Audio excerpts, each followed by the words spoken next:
the Grey Hat Beard podcast. Hello and welcome to show 34, part 2 of Grey Hat Beard, the modern workplace podcast where we talk about all things Microsoft 365. It's a week later from part 1, but if you haven't listened to part 1, go and listen to that. We cover the news, we introduce Paul, we talk about Grey Hat Beard, some amazing stuff. So if you haven't listened, it wasn't waffly, I promise. But we are here in part 2, and we're going to be talking about hybrid work with Paul Dredge. And they're going to try and cover 4-ish topics, roughly, just so you get an idea. You know, they always say, and when you're giving talks, outline what you're going to talk about. We don't always know what we're going to talk about when we start, but the aim is that we're going to talk about what is hybrid working, what's going to change, you know, why are things different now? What is this new hybrid working, and how is it going to be different to now? A little bit about the well-being of hybrid working and what the impact to people is, and then covering some of the tools that help support that. And obviously we're going to cover mostly the Microsoft 365 space with that. But Paul, for our lovely listeners, what actually is hybrid working? Oh, well, that's the strange thing, isn't it? It is, we've not experienced it yet. So I think no one knows fully what the hybrid working is going to be, but it's that mix between people working from home and people who are back in the office and working from the office like they used to, although it won't be like they used to, because a lot's changed in the past year, 18 months of this remote working world we've all found ourselves in. I think that's the thing, isn't it? We don't actually know what it's going to be, but we do know that there are a lot of people who are desperate to get back into the office because they're isolated, they're on their own, they really miss that interaction, that physical interaction with people. But then there are a lot of people who are just, you know, actually I can do without that hour commute each morning and each evening. I can do without all of those people on the tube. I can do without having to, you know, think about all of that traveling. So I'm quite happy staying at home, and I don't ever want to go back to the office ever again. And I think that's the thing. There's those two perspectives. And somehow organisations are going to be trying to get, you know, a working model that's going to accommodate both of those perspectives and all of the different positions in between as well. Yeah, I was going to say, I think there's a third one of, actually today I want to get some work done. I'm going to stay at home, not have the distractions, turn on focus mode. Other days, I want to go and chat in the office. I want to catch up with so-and-so. Let's have a few breakout meetings, maybe formal meetings in meeting rooms, catch up with so-and-so for lunch who works somewhere else, and kind of float around and probably not get specific work done. So I think what I like about the idea of hybrid working is that control.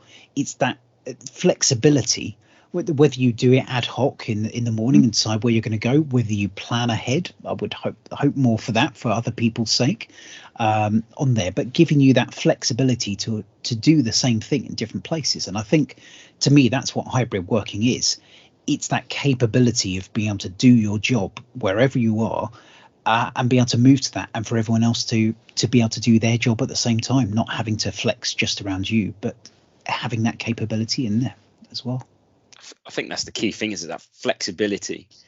And that's where a lot of organizations are going to have to adapt, because they've gone from, you've got those, like, I guess, like old school managers. If you're not in the office and I can't see you, I don't know you're working, to them having to do that big shift and change of, well, my people aren't around me. Are they working? They're working from home.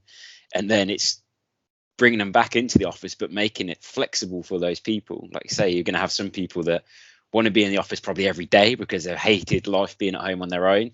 Then you've got other people who've got kids, pets, partners who probably think, actually, I prefer sitting at home and a lot more relaxed. Like I say, no commute, no rushing around and losing hours of my day. I can get more done sat at home at my desk. And I think that's an important point around that, because a lot of people are like, yeah, it's more relaxed being at home, but you get more done. It's not just that, oh, it's nicer, I don't do so much work, I sit around watching Netflix all day. Which I think a lot of people used to think, and suddenly, you know, moving on to the next thing we're going to talk about, what's changed. I think there's a lot more acceptance for working from home, a lot more understanding that you can actually be more productive, and there's different ways of working there. I think a lot of organisations are on this journey anyway. I mean, I know I've managed teams of developers where actually it doesn't matter when they do things, so long as they do them based on when clients need that work done. To add more objective based measurements to say, actually, I don't mind when you do it, but you just need to get this stuff done by this point. And I think that's a really important one, because actually, if you start to measure outcomes and not the hours that people are working, you're paying them for those outcomes. And that's, where even if you're really busy, you might not achieve those outcomes because you've got, I've got all of these meetings, my productivity is through the floor because I've got all of these meetings, fragmented time. But where you go to actually get that focus, as you say, Kevin, it might be you stay at home when you work at home, because you can actually basically shut off the rest of the world and actually get focus time and get the stuff done. And then you choose to go into the office when you're going to be prepared for all of those meetings, and you get them all right. Shall we push all of our meetings to 1 day or 2 days a week? And then we agree as a team, right, this is when we're going to go into the office, and we're going to go in for this purpose, and we will be more productive doing that together than we would necessarily be doing it remotely. So it is really about planning and working out when as a team we can be productive, and when as individuals we need to actually concentrate and get things done. And I think what's changing is that pre-pandemic, most people in many organizations were in the office. Pandemic, pretty much everyone was at home. What's going to change now as things, probably thinking very UK centric here, so apologies those. I know Singapore's going back into a lockdown, and India's obviously going through a lot at the moment, but post-pandemic and just post-pandemic, things are going to open up again. But there's going to be some people who don't want to go back to the office, who feel nervous around that, either just because it's after the pandemic or because they're more comfortable. And that's why I think this phrase hybrid is there, because it's going to be closer to 50-50, 60-40, rather than the sort of 80-20 or even more in most cases. And I think that's what people are going to have to work for. And I slightly disagree, Al, because I'm not sure whether everyone will talk about that, arranging as a team that everyone has to be in the same place. You almost want that flexibility, because working in large organizations, yes, you may be able to for your team, but you're often working across many different teams. You're not going to be able to coordinate that from there. So it's having that ability. And I know we had the happy hour etiquette, and we were talking about hybrid working within that as well. And it's that notion of, previously there'd be one person on the phone, everyone would be talking in the room, like 2 or 3 people would be talking in little huddles while the main presentation's going on. And to someone listening on one of those dodgy speakerphones in the corner, all you can hear is and you have no idea what's going on, and people probably haven't shared the screen, so you're trying to go from the copy of the presentation and work out what page you're on, and you end up giving up and not bothering. There's now going to be a lot more people in that position, and you can't have that kind of weight towards one side or the other of having more people in the office than them seeing the benefit. So that etiquette of working is going to have to be changed an awful lot as well. I think that's where a big learning piece is going to have to take place, isn't it? Is around hybrid meetings. Like you say, some people are going to be in, some people aren't, but you need to make sure you're including both parties. So it's not just an online meeting. It's not just a meeting in a conference room. It's whether you're sat at that conference table or if you're sat at home, you are included. I think that's going to be one of the biggest challenges for some organizations, especially ones that don't have the money to go and buy the fancy tech and the screens and the exactly webcams that pan around the room and so on. It's how are they going to used to having that network, being at home and having it. Not everyone's got a decent network, but usually enough to have video meetings like we are now. Going back to the office, there's always the good meeting room that had things set up and the ones that actually is available. And suddenly people are going to find it quite hard. And probably if you've got 10 people sat around desks and 10 of those want to have a Teams meeting at the same time, might not always support it. But I think that's the thing, though, isn't it? I mean, it really comes down to, and what I meant about the team being together, where you're going to be more productive as a team, working together, you coordinate that. Similarly, if you're going to be more productive by all being on Teams at home, then maybe that's a better way to choose to operate. Whether it's, you make a conscious decision to say, actually, we're going to have a team meeting, we're going to have a department meeting, but we're only going to have certain people in the room presenting, and everybody else is going to be remote. They might be distributed around the building or they might be at home, but that gives an equality. And I think this is the thing that we need to really think about is it is that equality. We don't want to have people who don't want to go in for whatever reason feeling like they're a second-class employee because they're not in the office, or vice versa. Those who want to go in feeling like they're missing out because they don't have the network connection. Ideally they do in the office, but it is that balance and that equality to make sure that everybody is equal regardless of where they are. It'll be an interesting challenge because that will be, as you say, some people will have a better experience at home, some people have better experience in the office, some people might be suffering because where they've moved to in that tranquil location in the countryside. But it is all about equality now, to try and make sure that everybody has the same experience, whatever we're doing. And I think there's going to be a lot of learning in the process. So how organizations had to go through that change of office based to remote. It wasn't like everyone's now working from home, we've got the perfect working model overnight. It's weeks, months maybe down the line till you've got that right balance. And I think it's going to be the same with the hybrid. I know everyone's going to want, right, we're going hybrid working next month, we know what we need to do, set up all the pre stuff, but then when it happens, there's still going to be things that go wrong. There's still going to be learning to be done around how to do things, and I think that's what people are not got to be scared of. Is it's going to be a big change, and it is going to go wrong. There's going to be problems along the way. It's not going to be a smooth transition, so don't worry first day back and think, oh god, this is awful, wish we were all still at home, because you're going to have, I think there'll be less what's the word I'm looking for? People will be less tolerant about it, because when it's COVID, it was like, we're all in the same situation. Let's all bandy together. The blitz spirit, as they kind of cheesily say on thing there. But everyone pulled together. It was like, we're in a situation. We'll do what we can. Everyone's then going to have that expectation, that excitement of being back to the office. And when things don't work, many of us poor IT people are going to get quite a lot of abuse. If you're listening to that, please be nice to the IT people. But I think this is the thing that organisations need. They need to recognise those failures and learn from them and change quickly, and not try and just push through. It is going to be a time when we don't really know what we're aiming for. We don't know what the end game is going to look like, so we have to be able to change quite quickly and to learn. And we need to be able to communicate that to staff, to say, look, this is new. We're experimenting. We didn't have a choice at the start of COVID. There are lots of choices to be made, and some of them are going to be correct. Some of them are not going to be so successful. So long as organisations are agile enough to respond to what their staff are saying, or, I say organisations, but it's teams, it's departments, it's going to differ from all over the organisation. What you do is going to make a massive difference in terms of what you're expecting and what you're going to need in this hybrid working. I always used to talk about teams and say, well, how likely is it that a finance team that are always sat at the same bunch of desks are going to use Teams channels to actually communicate? They're not, because they're across the table from each other. We have that same scenario. If half the team are back in the office and half the team are out, are we going to be using consistent communication methods? This is where there isn't a right answer to this. And there might be quite a lot of wrong answers. Yeah. So I think moving on a little bit, we'll sort of come on to well-being and things like that as people get to the office, and how we consider whether it's the stress of where people are.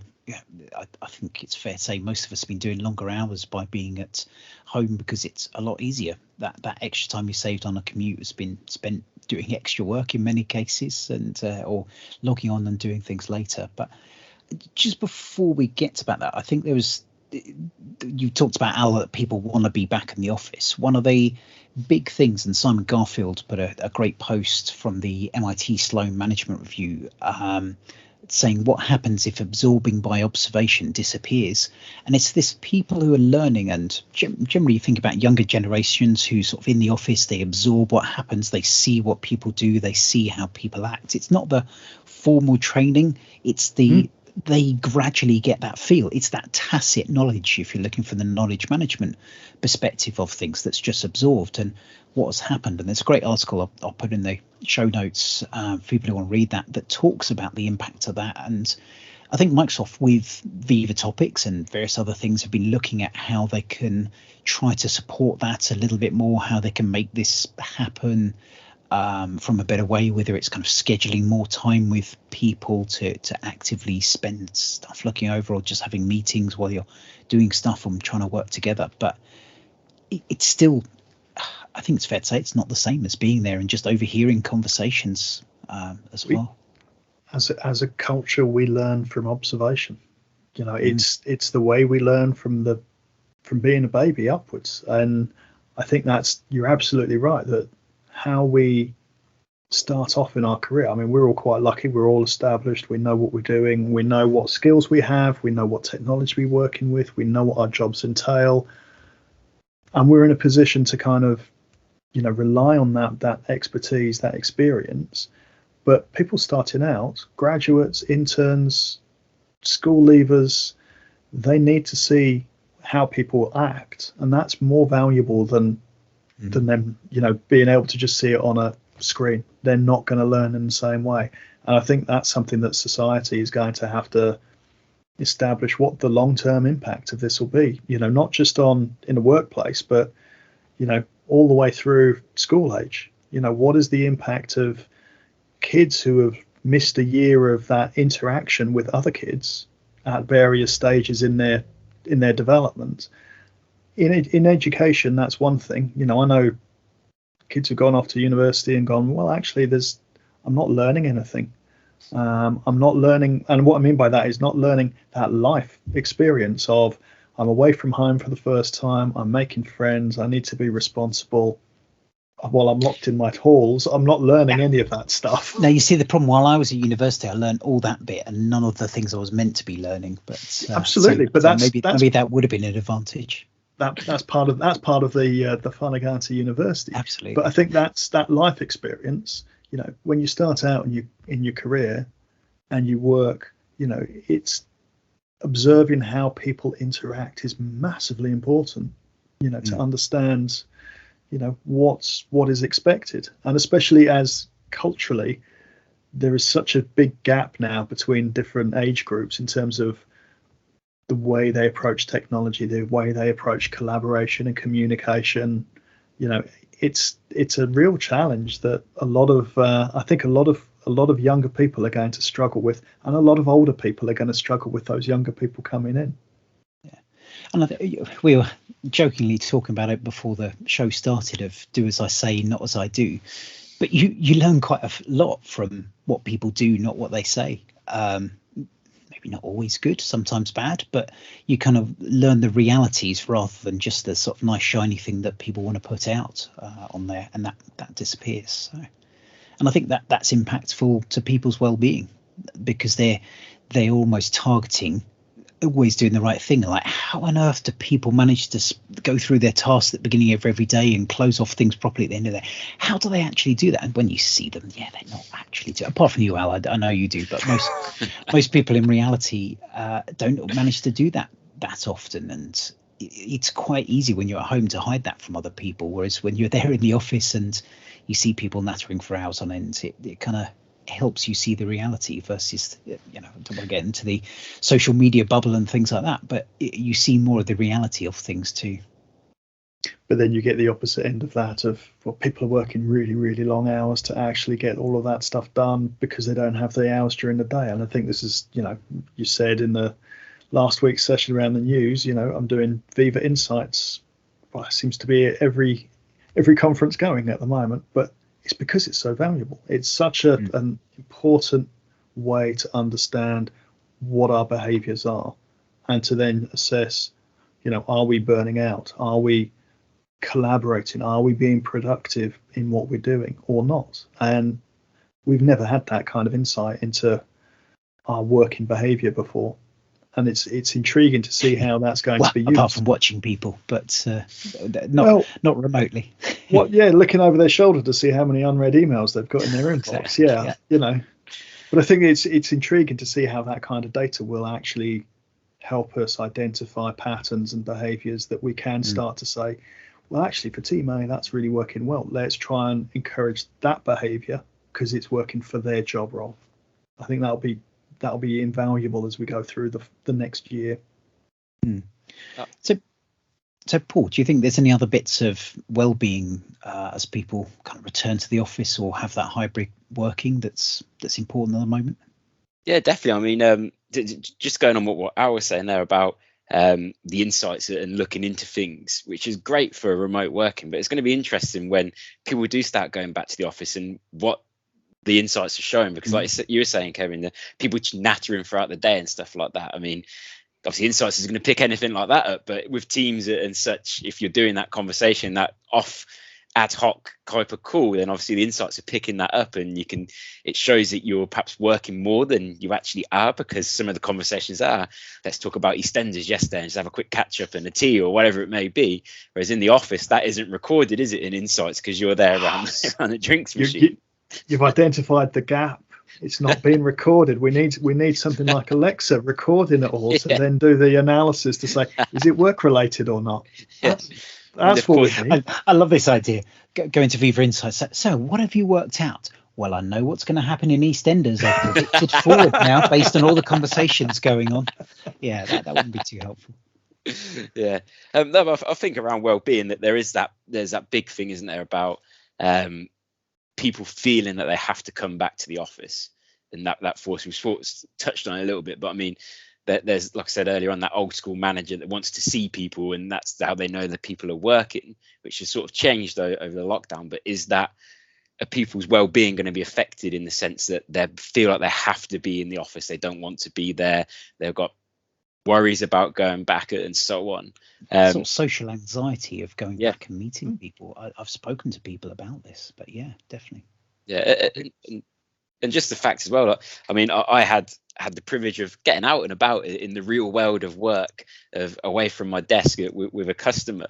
And I said to you two just before, it's like the actual productivity aspect. I felt like I didn't do anything, that the day wasn't a very productive day. Obviously it was with that one customer, but coming back and like the train drive home and stuff like that, is like, well, I've missed out on all these emails that come in. I've now got to catch up on this extra bit tomorrow because I've not been on top of that Teams chat or that conversation or whatever it may be.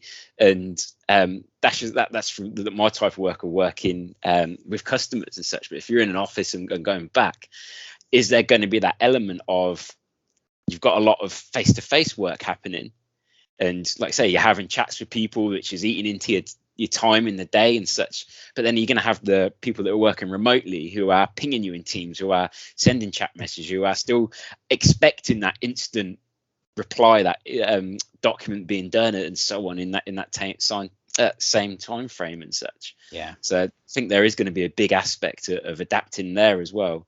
And I've been doing a lot of work with organizations where we look at how you work and unpick processes and workflows and so on. And it's very common for organizations to have lots of Teams meetings, back-to-back meetings and so on, but no productivity happening. So they talk about what needs to be done, decide what needs to be done, and then everyone goes away and does it. And then it's posted in the team channel because they're in too many meetings to actually do it. Yeah, exactly that. Yeah. But when you're in person, you tend to have a meeting, you decide what needs to be done, and then you huddle around together and do that work and sort of work together, or you go work around a desk and you still got conversations flowing back and forth. Whereas a lot of organizations with remote working haven't had that. They go in the meeting, make decisions, go away and maybe do the work siloed independently. Whereas coming back to the office, you're going to have that nice bit of collaboration. But again, you've got people working from home. How are they going to be included? And so I think that there's a lot there around how we're going to get this hybrid right. But again, the well-being of not excluding people and still making people feel part of the team. Absolutely. I think that it will be exhausting for people. I think we, on one hand, I know you kind of said, you miss out on all of those Teams conversations, but on the other hand, the fact of actually in EastEnders. But concentrating on conversations with people, I think will be quite tiring. I think there was an article that I saw around why we get exhausted after socializing now, because we're just not used to it. And I think we're going to get tired of going out, which is a really weird thought when we're all just gagging to go out and actually socialize, and it's going to break us all. No, you're happy just to be isolated, are you? That's the same here. A lot of people have hated the lockdown and stuff, but for me, it's been brilliant just to have that. Me, myself, and I've only hated it because everyone else has been here as well. That's the problem. Just talking about the well-being, I think an article you found, Al, long working hours killing 745,000 people a year, and that was something from the World Health Organization. And I mean, interestingly, I kind of looked at it, I thought, yeah, I know what they mean, but actually they're talking a lot more about I think sort of Southeast Asian countries and Western Pacific, especially. Really, it's international, true problem. And I haven't worked in Singapore. I know how many hours are spent in the office. I'm not going to say necessarily working harder, but certainly more hours in the office, really causing people to suffer and the sort of stress of it. And I think that the stress of returning to the office, of the changes, is going to have an impact on people, definitely. So take that rest, enjoy your commute, read the paper. Don't try and do work all the time on the train. If you're driving, don't read the paper. Listen to something nice. Podcast, Grey Hat Beard's very good for that. Well, I drove up to London. It's not far from where I live, but I found my right foot was really getting tired. Just a short little drive, it's little things like that I'm kind of going. Cruise control. That's what you want. Yeah, that's what exactly. It's kind of like, oh, wait a second, my foot is actually getting sore from this little drive because I haven't driven more than like 5 miles for a year. Yeah. Just on that news report, how are they determined? I'm wondering how they're determined that the overworking of the deaths. Is it like on your death certificate? It's workplace analytics and Viva Insights that they're using. Oh, can you imagine Microsoft's response if they had that? That was the response to Microsoft. Here's how many people you've killed off in your organisation. Yeah, that wouldn't work.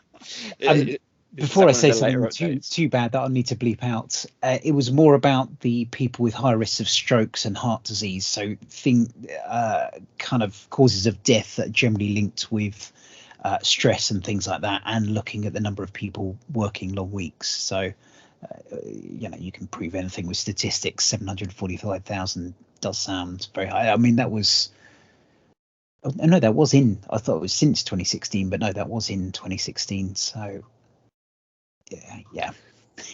I wouldn't go on the number too much, but I think certainly it's a massive impact.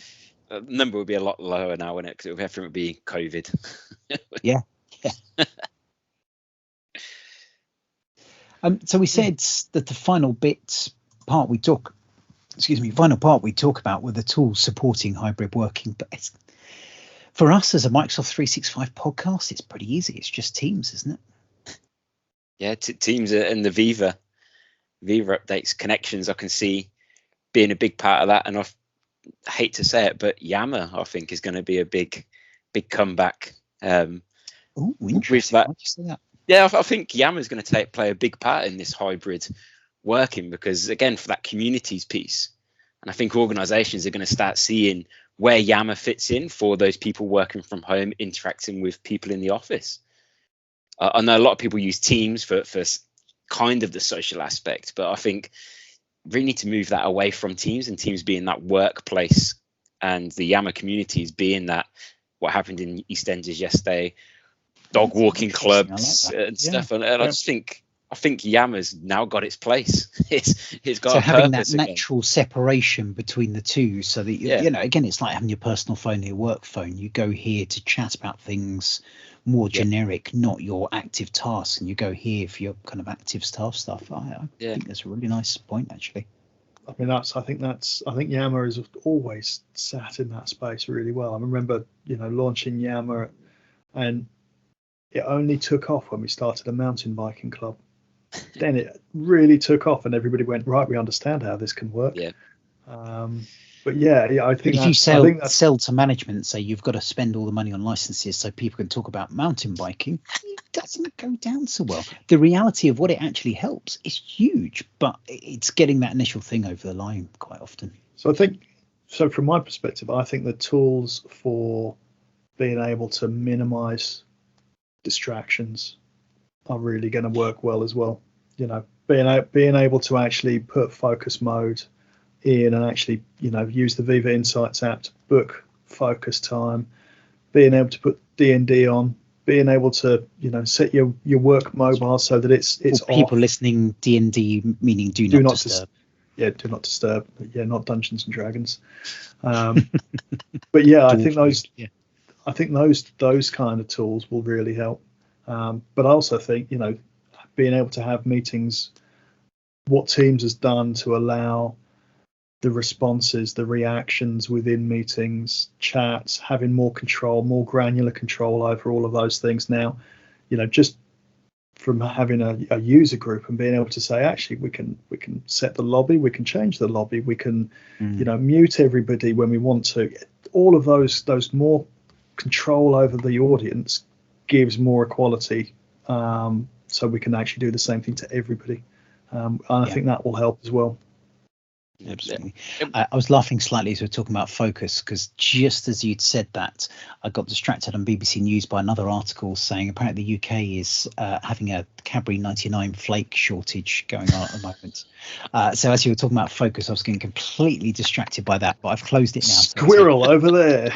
Yeah. Run for it. Yeah. I was going to say, we can't have a summer in the UK without 99s. I'm panicking now. It's not helping my well-being. It'll be interesting to see how focus time works in the office. That's what I'm interested to see how that will work. That's the working from home day, I think. I think that is the working from home day. I mean, it's focus time's an interesting one, because I always used to, for years, just say, well, if I'm going to have to concentrate on writing a document, I'm going to be at home. I'm not going to be in the office. And I think that's part of the balance that we'll have to actually see how that pans out. Yeah, well, I have my nice Bose QC35 noise cancelling that blocks everything out, and I've said before, if I've got these on, I'm doing some proper work and don't distract me, which some people listen to, some don't. Stick a post-it note on the top of them when you're in the office with them on, going, do not disturb. That's a good idea. I like that. Yeah, I think we just add more post-it notes on top of it, but I like it. Yeah, they'll be sticking kick me post-it notes. Yeah. But I think as well as that, many companies are lucky that they have the kind of small pods and things that you can move away. I know, Al, when you were at CPS and us in the office there, we were part of spaces, so you could almost go and move to different areas and move away from that. And I think that's the equivalent, is going and sit in different areas when you really need to get something done, shut people off, if you can do that in your office. But generally, not a chance. Right, talking of well-being, I think Al probably needs some food. We're only half an hour late. I think it'll be all right. Timekeeping, it's never been a high point of GHB, has it? No, we keep saying we're going to change it and then keep actually getting worse and worse. Can't even blame Gary this week. So actually, I blame Gary for not keeping us in the right order. But otherwise, I hope people found that an interesting discussion. Love to hear what you think. Do tweet us at GreyHatBeards. Send us direct messages, and we'll certainly talk about it on the show if anything we hear there. But it's going to be interesting. I think it's fair to say. I think there will be a lot of change coming up, and I think some things will work, some things won't. I think overall, we hope that what we have learned from the pandemic, we can make more of. And let's take the positive from it on a finishing note. Otherwise, we'll be back next week with the latest news and hopefully a guest. I don't know if we'll got to arrange that one. I do have it penciled in now and have made contact there, so it might actually be organised Grey Hat Beard, which is quite an achievement. But thank you very much, Paul, especially as that wasn't very organised and I did only get in contact properly a couple of days ago. So thank you very much for making time for us and letting us laugh at your Newcastle collection as well. Brilliant. No problem at all. It's been enjoyable, very enjoyable. Thank you. And do sign up for South Coast Summit. I think, Paul, you're hoping to come down for that, aren't you? So, yep, yeah. Hoping to be there, yeah. Looking forward to seeing lots of real people in real life. Fingers crossed. Otherwise, I've been Gray. I've been Hat. Beard is still absent. Big thank you to Paul, and we'll see you again next week. Bye-bye. Bye-bye. Thanks for listening to Grey Hat Beard Podcast. The song Drink Up My Mateys was brought to you by Black Bones under a non-commercial attribution license.